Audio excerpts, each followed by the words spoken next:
ittaqullaha innallaha khabirun bima ta'malun. Masyaallah muslimin jamaah salat Jumat, agar Allah iyyakum ajma'in rahimakumullah. Tentunya pada kesempatan yang penuh barokah di hari Jumat, kita senantiasa untuk selalu bersyukur kepada Allah Subhanahu wa Ta'ala, dan tentunya tidak bosan-bosan untuk selalu meningkatkan ketakwaan kita kepada Allah Subhanahu wa Ta'ala, dalam artian selalu berusaha menjalankan apa yang diperintah Allah dan juga berusaha menjauhi apa yang dilarangnya. Mudah-mudahan dengan kita senantiasa pandai bersyukur, meningkatkan iman dan takwa kita, niscaya Allah Subhanahu wa Ta'ala akan menggolongkan kita semua menjadi hambanya yang bahagia di dunia, lebih-lebih bahagia di akhirat kelak. Amin ya rabbal alamin. Masyaallah muslimin jamaah salat Jumat rahimakumullah. Judul khutbah kita pada kesempatan kali ini adalah macam-macam orang yang menangis di hadapan Allah Subhanahu wa Ta'ala. Di dalam Al-Quran surah At-Taubah ayat 82, Allah berfirman, A'udzu billahi minasyaitonir rajim, bismillahirrahmanirrahim. Wal yadhaku qalilan wal yabku katsiran jazaa'an bima kanu yaksibun. Maka hendaklah mereka tertawa sedikit dan menangis banyak sebagai pembalasan dari apa yang mereka kerjakan ketika hidup di dunia. Masyaallah muslimin jamaah salat Jumat rahimahumullah. Di dalam tafsir Ibnu Katsir, Syekh Ismail bin Umar Al-Quraish bin Katsir, bahwa Allah Subhanahu wa Ta'ala berfirman mengancam orang-orang munafik karena perbuatan mereka ketika di dunia.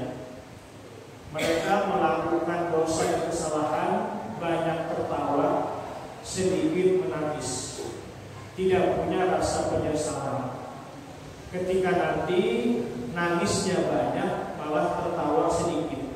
Ketika nanti di hadapan Allah Subhanahu wa Ta'ala.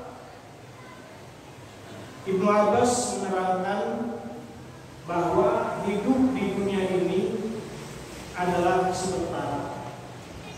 Maka hendaklah mereka tertawa sesuka hatinya. Dan apabila hidup di dunia ini telah habis dan mereka menghadap Allah Subhanahu wa Ta'ala, maka mereka akan mulai tangisannya yang tidak pernah berhenti-henti untuk selama-lamanya. Masyaallah muslimin jamaah salat Jumat rahimahumullah.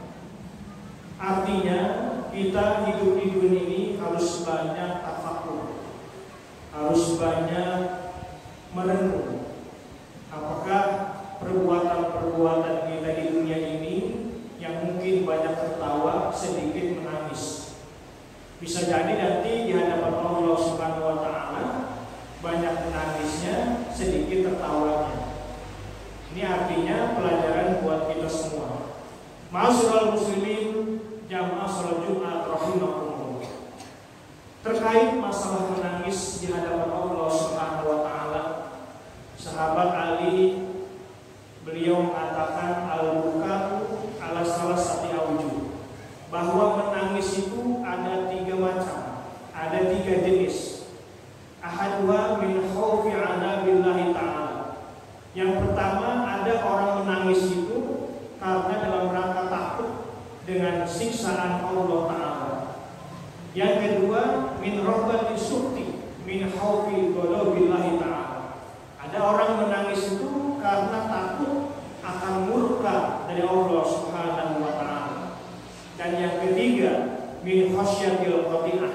Ada orang menangis itu karena khawatir putus jauh dari rahmat Allah Subhanahu wa Ta'ala.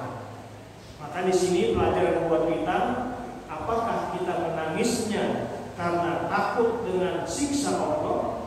Apakah nangis kita takut dengan murkanya Allah? Dan yang ketiga, apakah nangis kita takut jauh dari rahmat Allah Subhanahu wa taala? Ma'asyiral muslimin, jamaah salat Jumat rahimahullah. Pertama, orang yang menangis karena takut dengan adab, dengan siksa Allah Subhanahu wa taala, maka itu mengantarkan kafaratul dzunub, akan mengantarkan kifarat, menghapus segala dosa-dosa. Orang yang menangis karena takut dengan siksa Allah, maka itu mengantarkan kepada kifarat, menghapus dosa-dosa. Dan buahnya nanti hasilnya adalah menyelamatkan dari berbagai siksa Allah kelak di akhirat. Maka poin yang pertama, orang yang menangis karena takut dengan siksa Allah, kemudian akhirnya dia menjalankan apa yang diperintah Allah, kemudian maka menghasilkan kifarat, menghapus segala dosa, maka buahnya adalah menyelamatkan dari berbagai siksa kelak di akhirat. Ma'asyiral muslimin, jamaah salat Jumat rahimahullah. Yang kedua, ada orang menangis karena takut dengan murka Allah. Orang yang menangis karena takut kepada murka Allah, maka buahnya akan mendapatkan naimul muqim, kenikmatan yang kekal dan derajat kelak di akhirat, yakni di surganya Allah Subhanahu wa taala. Jadi ada orang yang menangisnya dalam rangka takut akan murka Allah. Jadi dia ibadahnya, hidupnya dalam rangka bagaimana menggapai ridho Allah. Maka ketika dia menangis karena takut dengan murka Allah, maka akan menghasilkan kenikmatan yang kekal, derajat yang tinggi kelak di surga. Ma'asyiral muslimin, jamaah salat Jumat rahimahullah. Yang ketiga, ada orang menangis karena khawatir dari putus rahmat, jauh dari rahmat Allah Subhanahu wa taala. Maka orang yang menangis karena khawatir jauh dari rahmat Allah, maka mengantarkan kepada panahnya diri, bahwa menyadari diri ini akan musnah, diri ini akan hancur, yang kekal adalah Allah Subhanahu wa taala. Maka akhirnya kita menyadari bahwa kita akan kembali ke hadirat Allah Subhanahu wa taala. Maka orang yang menangis karena khawatir putus rahmat dari Allah Subhanahu wa taala, yang mengantarkan dia akan panahnya diri, akan hancurnya diri, bahwa yang kekal adalah Allah Subhanahu wa taala, maka buahnya adalah dia akan mendapatkan kabar kegembiraan, kabar baik dari Allah Subhanahu wa taala, dengan mendapatkan ridhonya, dan bahkan kelak di akhirat dia akan memandang kepada Allah Subhanahu wa taala. Bukan hanya itu saja, para malaikat Allah akan menziarahinya, akan mendatanginya, dan juga dia akan mendapatkan fadilah-fadilah kebaikan dari Allah Subhanahu wa taala. Ma'asyiral muslimin, jamaah salat Jumat rahimahullah. Itulah 3 jenis orang-orang yang menangis di hadapan Allah Subhanahu wa taala. Maka pertanyaannya adalah, menangis kita sehari-hari yang kita tangisi itu tentunya ada pada diri kita. Apakah nangis kita karena betul-betul takut akan siksa Allah? Apa nangis kita takut dengan murkanya Allah? Atau nangis kita khawatir jauh dari rahmat Allah Subhanahu wa taala? Maka jawabannya ada pada diri kita masing-masing. Dan terakhir, tentunya kita bermohon kepada Allah Subhanahu wa taala, mudah-mudahan kita semua selalu dijaga iman Islam kita dan selalu istiqomah dalam beribadah kepada Allah Subhanahu wa taala.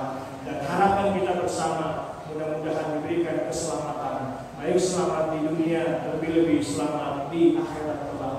Amin ya rabbal alamin. Barakallahu fil Qur'anil azim wa